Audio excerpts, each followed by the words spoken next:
Salam Indonesia. Anda menyaksikan berita terkini bersama saya Eva Jayantika.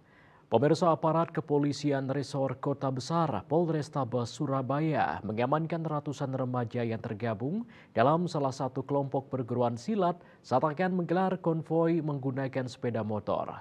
Ini adalah upaya mencegah gangguan keamanan dan ketertiban masyarakat setelah aksi serupa berujung tawuran di kawasan Jalan Tunjungan Surabaya.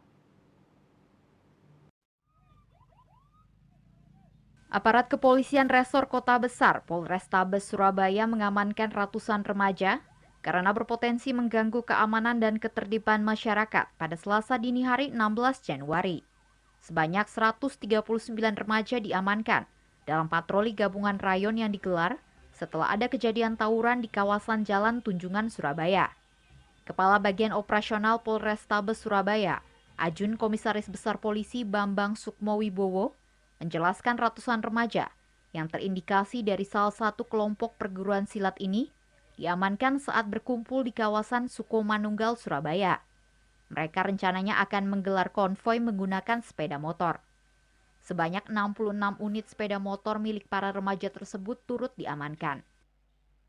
Memang awalnya berkumpul, kemudian melaksanakan konvoi. Nah, ini yang kita cegah, ini yang kita hindari. Dari kumpul-kumpul, kemudian melaksanakan konvoi, akhirnya memicu salah satu atau mungkin beberapa kelompok yang nanti mungkin merasa tersinggung atau mungkin merasa ada kepentingan tertentu yang nantinya justru akan sekali lagi menimbulkan gangguan Kamtibmas. Masing-masing orang tua dari para remaja tersebut dipanggil ke Polrestabes Surabaya. Setelah didata dan dibina, para remaja itu dipulangkan kepada orang tuanya. Dari Surabaya, Jawa Timur, Hanif Nasrullah, Kantor Berita Antara mewartakan. Pemirsa, berita terkini bersama Minya Pun Ganapati, Usada Bali Keluarga Sehat. Update terus informasi Anda dengan subscribe dan like YouTube channel Bali TV @News Bali TV.